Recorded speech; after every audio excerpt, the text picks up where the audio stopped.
Well, hello. I'd like to welcome you to another exciting episode of Pens in Use. This is the show where I talk about the fountain pens and inks that I've been using this week. So I have a couple surprises at the end and the promised Lamy 2000 discussion. So let's dive into it.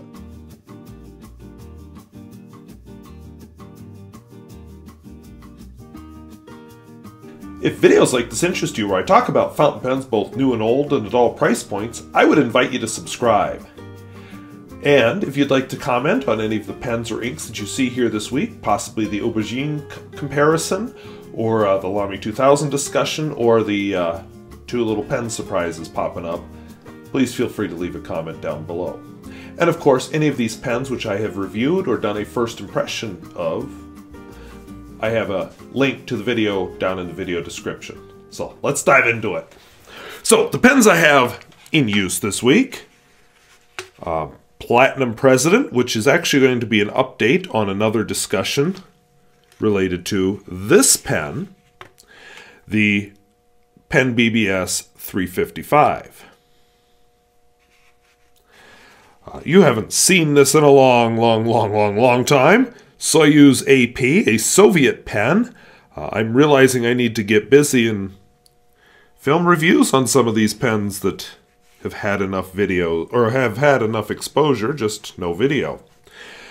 Garant Alkor, I apologize. That is an East German pen, another review I will be filming this weekend.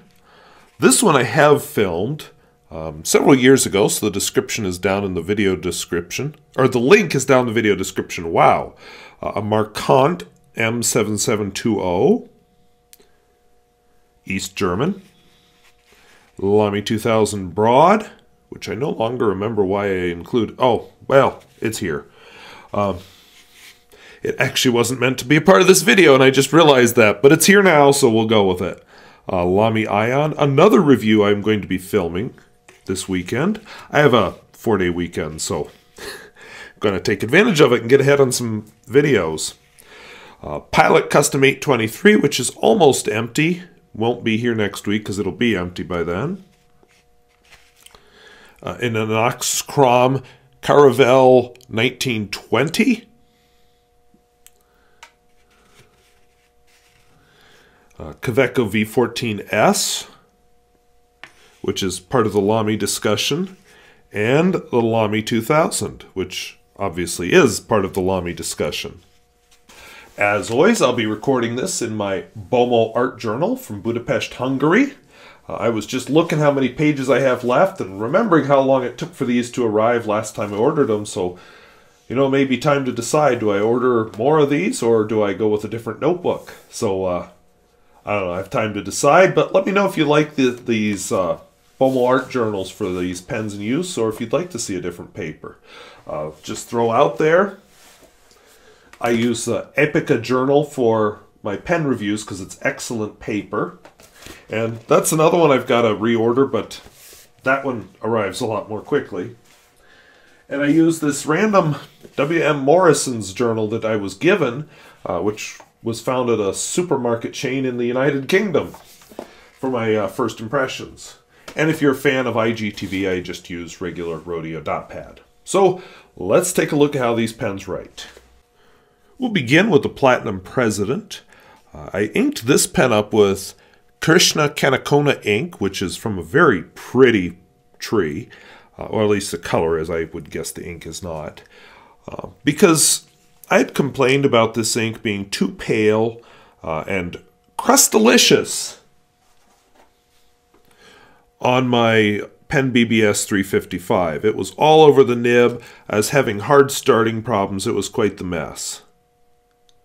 And yet, or all over the feed too. I even had to take the feed out to properly clean the crusties out. So I may be sorry about this, but I felt it was a safe gamble. I think it's reasonably safe, but it's also getting cleaned out after I filmed this video tonight. This is the nib of my Platinum President. Again, it is crustalicious. It is the ink, not the pen. Never had crusties on this pen. So The Kanikonna ink does form crusties, so I find the color attractive, and I think in this pen it's working very well as a color.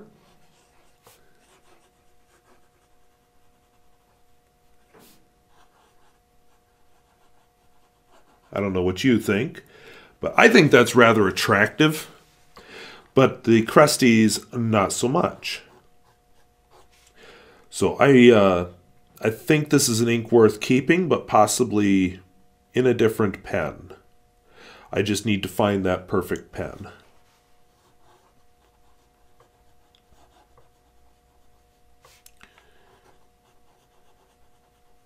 Oops, two ends. One end, wow!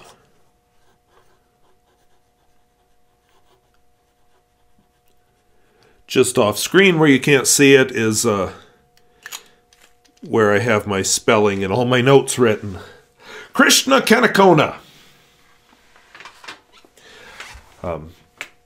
This pen, it's on its second fill now, although in fairness it didn't do its first fill on that one completely, but this is a gob of ink in these pens.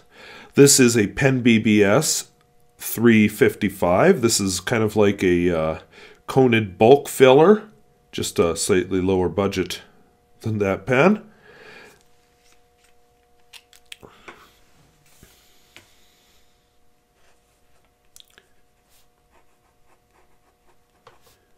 This is a regular fine nib. It's not the one with the upturned nib. The ink in it is a little different. It's Pelikan, Edelstein, Smoky Quartz, which it has occurred to me as I've been using this pen over the last few days. I mentioned last week about possibly using some other colors as daily writer inks. You know, that's a little on the pricier side, but I think that's a very good contender. So perhaps some other browns may fit in that category as well. I think it's probably been a year since this pen's been out to play. And as I look back, I have inked it up several times, so I think it's ready for a review. I need to learn a little bit more about it. It is a Soyuz. I don't know much about this pen, which may limit my doing a review anytime soon. But then again, it's from the Soviet Union, and that could have something to do with why I can't find much information. Quite a good writer for all of that. I suspect it is probably a steel nib.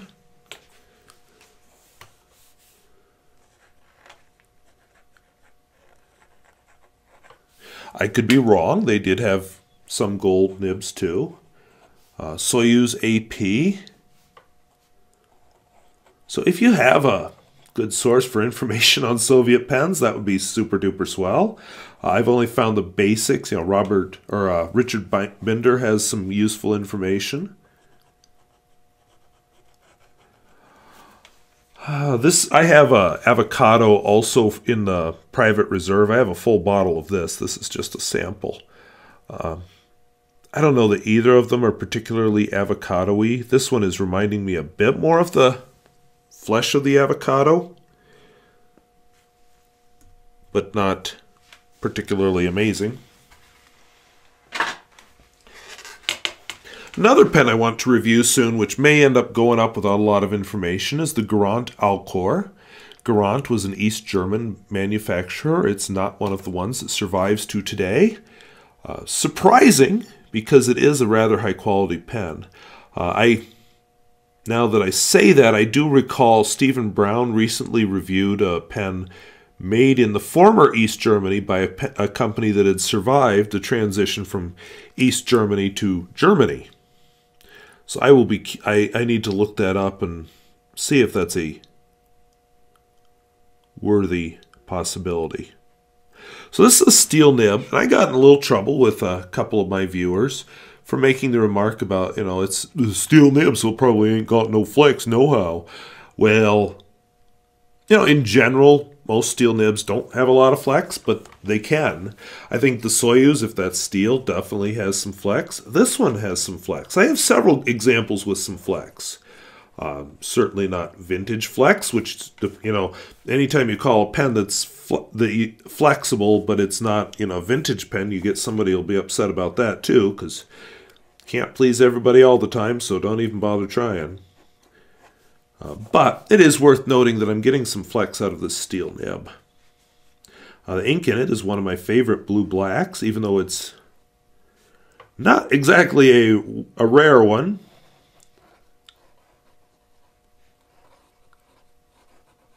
Pilot Blue Black, which is I just find it such an attractive color. Now, this East German pen hasn't been out to play in a while. This is by Markant. Presumably no relation. It must be Germany did not, or East Germany, sorry. East Germany did not consolidate its pen industries the way Czechoslovakia and Yugoslavia did. And I know neither of those countries exist anymore, but they're the ones that consolidated their pen industries. I was inspired to get this pen out because recently Kvitko V14S did a review of the Mont Blanc Noblesse Oblige, which I may have butchered the name, which this pen is quite similar to. Of course, this pen has a steel nib, not a gold nib, and if you want to pick one of these up, they're quite a lot cheaper. So this is a Markant M7720. It came with a companion pencil. This is a cartridge converter pen. I don't have a nib size for you. I have another sample in this one. This is Private Reserve. Sorry, I didn't put Nikita Red in it this time. I actually don't know where that bottle got to. Or my Park Red. They're both missing, so I must have given them to somebody? I don't know. So this is a sample of Private Reserve Purple Haze. Because I was going to put a communist theming into this one, but I couldn't find one. I hope the color shows up better on your screen than it is on my camcorder, because it looks very blue there, but my eyeballs, it's purple. Not really an amazing purple, but purple. Won't be buying a bottle of that one because I don't care for it.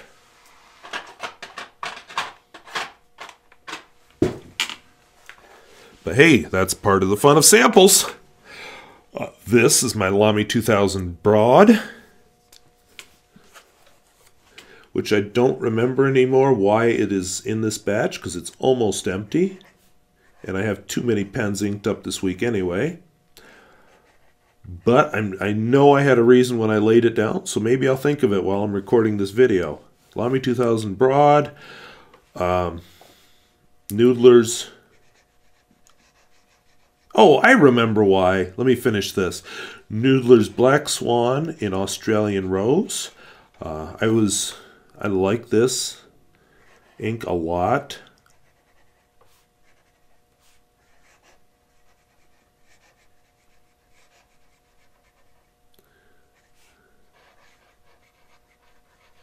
So the reason I wanted to bring this one out, I'm going to talk a little bit about my Lamy 2000 fine point and the dripping problem it's had and the leaking problem. This demonstrates another thing that sometimes comes up with the Lamy 2000 model. You get ink right there, which must be where it fits into the inner cap, which isn't showing up, it doesn't matter. That can happen for a couple reasons. One, you may have just jostled it and a little bit of ink got loose. Another, they recommend when you fill it, it actually fills through that hole there, to squeeze out like 2 or 3 drops and then pull it back in. And that should prevent this, because ink sits in there that's not totally drawn into the pen, and then in the jostling of the pen it'll get loose and then eventually find its way onto the section.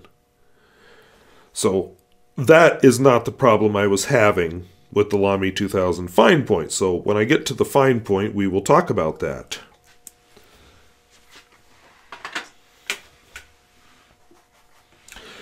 Somebody left me a comment. I don't remember if I responded. If not, I apologize.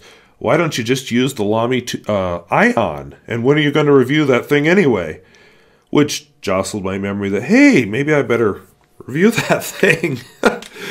So, this is a pleasant pen. It's metal. I don't generally like metal pens. Like this Soyuz, not particularly one of my favorites. Writes very nicely, but the metal thing is ugh. The Markant is definitely ugh. Watch my review of that, even though it's an old review. So Lamy Ion is cold. It's well designed for a metal pen. It's comfortable to hold. It's a little big, but nothing out of range of other pens that I have. This has an extra fine nib, which I do appreciate. The ink in it is Rohrer and Klingner.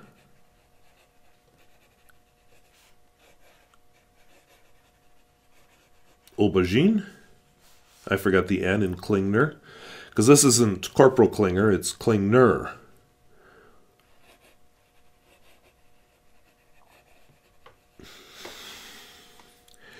I grow eggplants in summer and eat a lot of them, so I appreciate any ink that has that name.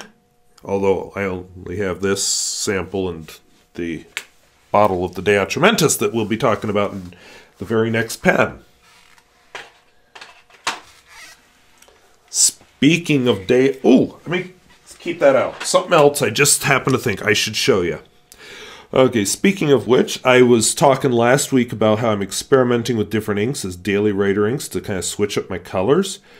That system isn't going the greatest yet because I keep defaulting to the Lamy 2000, but part of that's habit. But it has meant I have really written through most of the ink in this pen. But there's enough here to show you. So we got a Pilot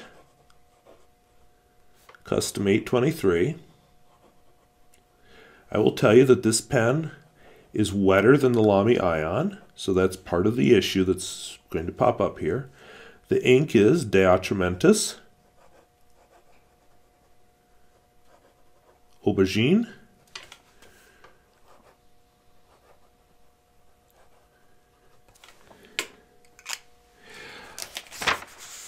which behaves very well in this notebook. And the paper in this notebook is sometimes not as amazing as some other notebooks I have. But I've been taking notes at school board meetings in this notebook. I happen to have it almost filled, so I brought it home to use it as a, to do a review. I'll save that for when I do the review. I don't want to zoom the camera out again. I might actually going to zoom it in. So let me get to the current page. Okay. So, just a little bit of notes that I took with this pen. Now, I don't worry about the words so much. I just wanted you to see how it feathers a bit. So, people told me it doesn't feather. Now, this paper isn't bad. Down here, just for comparison. Still feathering, but again, not apples to apples because they're not the same nibs. But I wrote with Lamy Black in a pen and Rohrer and Klingner Aubergine. Where it really starts to show up is the bleed through. Didn't really bleed through with the Rohrer and Klingner, although it was close, or the Lamy Black, but it's definitely bleeding through with the Atramentis. And I'm sorry, but I find in general Atramentis inks spread more on the page. They seem to just soak into the paper better than some of the other inks I have. That's not a criticism, that's just an observation of their behavior. I like Atramentis. I have more bottles than any mortal person needs of Atramentis ink, but that's just how they are, in my experience. I can only judge the inks I have, and you can argue about how I treat them all you want, but that's the way it is.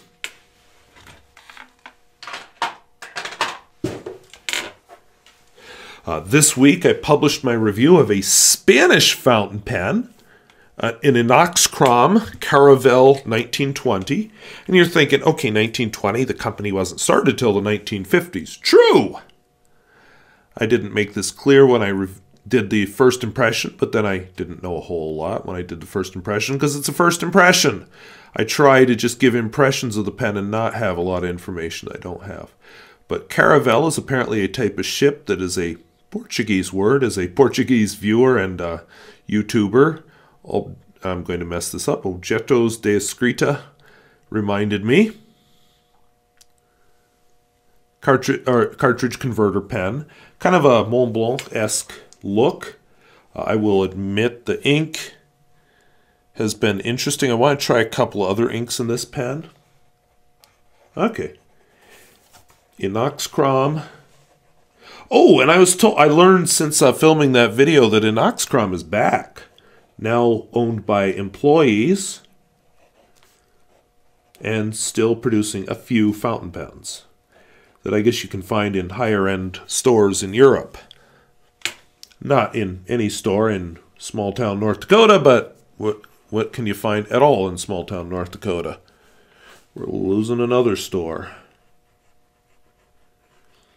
Krishna, which actually, I like this ink. I want to try it, like I said, in a few other pens.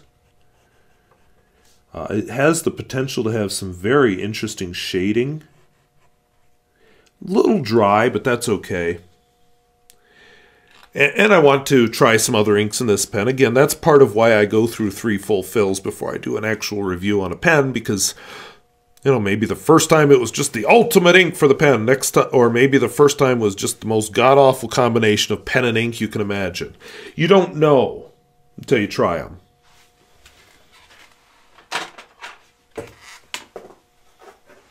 Doesn't mean first impressions are worthless. It just means that's what they are, is first impressions before you know anything or have any attachment or feelings about a pen. Speaking of attachment, I enjoy using this pen as a daily writer. I think now that the Lamy 2000 is back, I've got a few issues with that, which I'll get to, but I think you're going to see this one in fairly regular use, perhaps not with black ink in it, but with some other color.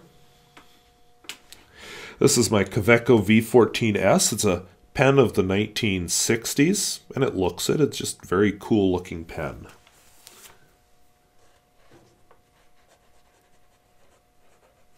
And it is a fine enough writer that even with a really wet ink, it would actually behave very nicely on even really awful paper. This one will not bleed through in that laboratory notebook I was just showing you. I might have to put like Bay State Blue into it or something, but I won't do that. I like this pen. This is right here is how I got into those lesser known vintage European pens. Not that I'm anti-vintage anything else. You're going to see a Chinese vintage pen popping up here in a few weeks in a review. And of course, you've seen some vintage US pens, but this is what really cemented my interest in those vintage European pens. Because, yeah, I knew Kaweco was around. It's hardly an unknown brand. But who do you hear talking about the Kvitko V14S on YouTube besides me? I say this in all honesty, it has probably been mentioned more on my channel than on any other channel.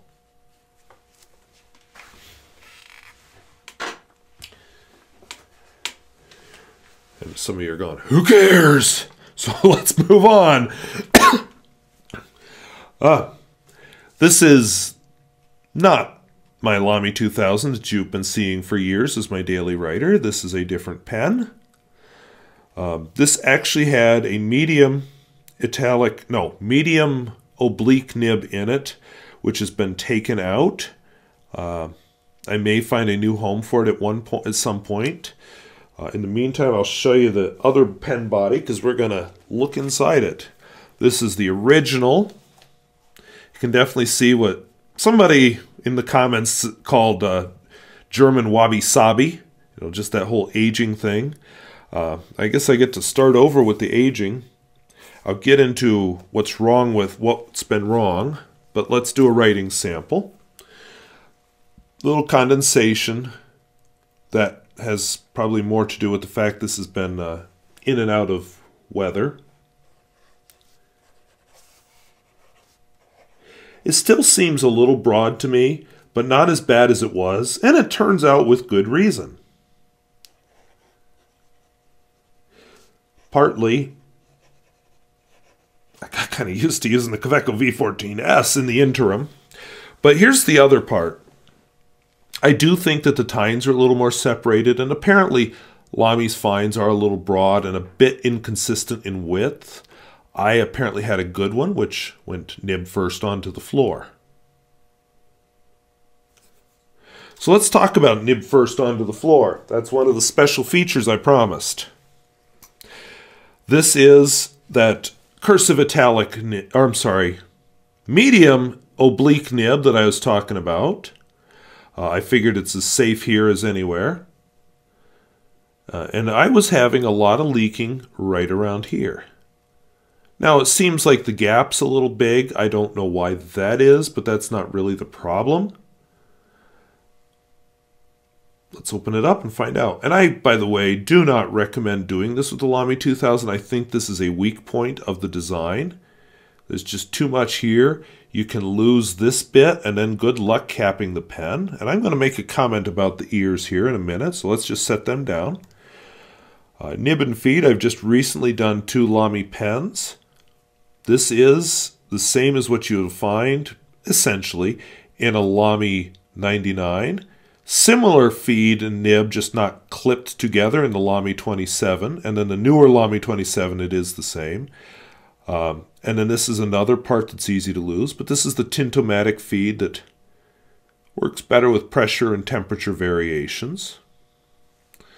And this bit has to ride here on this O-ring to hold a seal so it doesn't leak. And of course it fits down in here. So here's what happened. I finally tested it. So I ended up using some soapy water. I was going to demonstrate this, but I couldn't get it to film well, so I just said, well, the heck with it. But I put some soapy water around here, around this bit. And I found out, what am I going to point with? I guess with the nib. I found out that there were air bubbles coming out at many points all along right there. When I would hold my finger over the end tightly and then turn the piston knob down, I saw all kinds of bubbles were coming out there. So, since that problem appeared when I put the new nib on here and started writing with it, because of course I quit writing with it after I dropped it, I believe that it was in the process of dropping it that this happened. Another thing I have learned since then is, I don't really want to do it right now, but this bit of, because I have never actually done this, I've just seen photos of it, but apparently this bit of macrolon can be pulled off. It's just kind of stuck on there. While we're here, in case you've ever wanted to see this, to disassemble the Lamy piston. Oh, that sounds awful. And then the piston, you actually need some kind of a needle or something to push it out. I did not bring one down, but that's in there.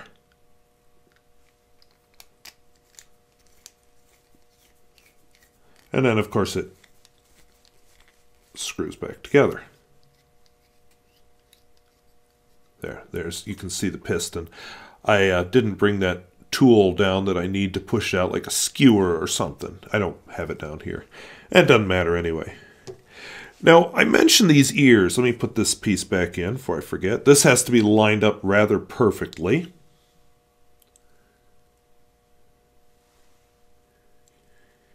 There. I mentioned these ears. I'm going to do a video on Instagram where I'm going to compare some of these Lamys. But I just got to thinking, what's up with these stupid ears? Of course, they're there to hold the cap on. But what we have here, this is the Lamy 99, screw cap, so no ears. Lamy 22, or 27, no ears, because of course they don't need them. The slip caps would have something, but of course I can't show you because I don't have a slip cap. But what I did notice is I was playing with my Waterman Karen, nice snap cap, and what?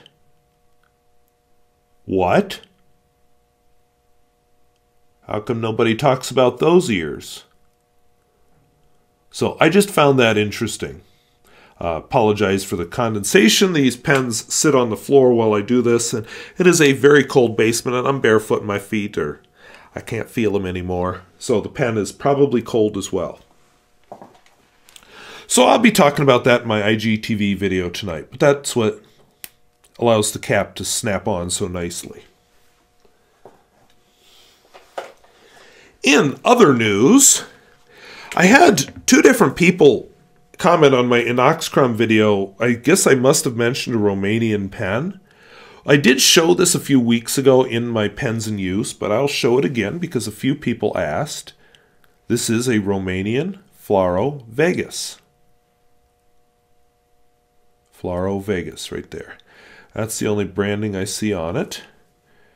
Oh, I take that back. There's a little branding right there. Let's see if we can focus on it. Oh, I'll have to figure out how to film that when I review this pen eventually.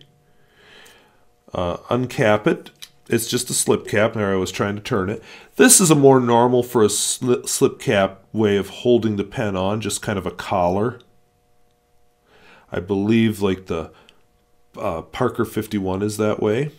Now what I noticed with the nib and feed, I think, I'm going to take it apart to clean it anyway, but I think I may have to do some adjusting. It certainly seems to have come apart. And it's a white feed, which of course is always interesting. I know, it's still interesting. You know, I say that. Okay, I don't know about what the quality of this pen is, but you know, everything's there. It seems to be working if I can get the pen clean. So, you know, with this 4-day weekend coming up, I think that's going to happen. And I may even try to film it. We'll see. So, you may be seeing a first impression of this one sooner rather than later if I can get that nib issue fixed. But I think, looking real closely at the nib, I think this nib suffered a fate similar to my Lamy 2000. It's scratchy, like somebody tried to fix it. You know, so there's going to be some nib smoothing and readjusting of tines and so on with this pen. But yeah, it looks like it got bent at some point. Who knows how? Vintage pen, you never know what you're getting. The other thing I thought worth pointing out is Objetos de Escrita sent me a pen, as promised in his video, which I will put the link in my video description. He's a Portuguese pen reviewer who has come up with some very interesting pens that I've never heard of, and puts me into cases of pen lust from time to time. But this is a Felisa Academica. And I probably butchered that. Did I say Felice? I think I meant Felisa. Anyway, I will put a link to his video where he talks about this pen and shows it writing. I think this will be one of my very quickly upcoming first impressions.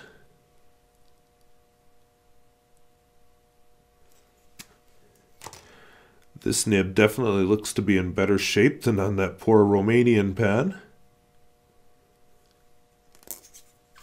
I kind of want to clean this bit up here, possibly grease it a little. I don't know if the plastic's coming apart or what. And then it has kind of a syringe filler, a lot like my Polish Inco, which will be coming back into use very soon. So thank you for that pen. I will be, as I said, I will put a... Oh, and heck, while we're here, look, another ring. So somewhere here is what the cap slips over. Oh, actually, no, I take that back. I think this one, no, it goes over something. But anyway, yeah, I don't know what I was trying to say there because I clearly didn't say it. So you got a little bit of bonus this week. I hope that was interesting. Hope it was useful. I hope you enjoyed the quick preview again of the Romanian pen and the Portuguese pen. Both will be featured soon in some form or another in my first impressions. And I think you got a preview of some upcoming reviews. You also got to see some various shades of Aubergine. You got to see, what was the other thing? Oh, Lamy 2000. So not the ideal solution to the Lamy 2000, but hey, 2 lessons to be learned from there. Be careful with your pens. It amazes me when I look at kids, how many of them have cracked screens, even on their own cell phone. Our school went 1-to-1 with devices. Cracked screens on devices? It's just, how do you do that? I have cracked 1 screen in my life on a computer, and you know, then I lived with it for over a year because I just, I can't believe I did that kind of thing. I obviously have dropped pens before, but yeah, the kid world, I guess pens are more disposable, and perhaps if you don't feel the financial pinch of your pen, your computer, your cell phone, and mommy and daddy pay for it, I suppose you're a little less careful of things. I don't know. Or maybe it's an American thing. Who knows? But anyway, now that I've insulted everybody I can, I hope something useful or interesting came out of tonight, and you can get past all that.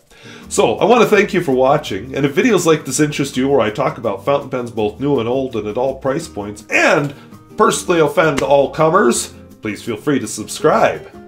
And if you would like to comment on the Lamy 2000 experience, the way the Lamy 2000 attaches to the section, Aubergine inks, Atramentis versus other inks, let's see what else, Kvitko V14S, or who knows, whatever else I said tonight that you feel like commenting on, I would invite you to leave a comment down below. So I want to thank you for watching. We'll see you later. Bye-bye.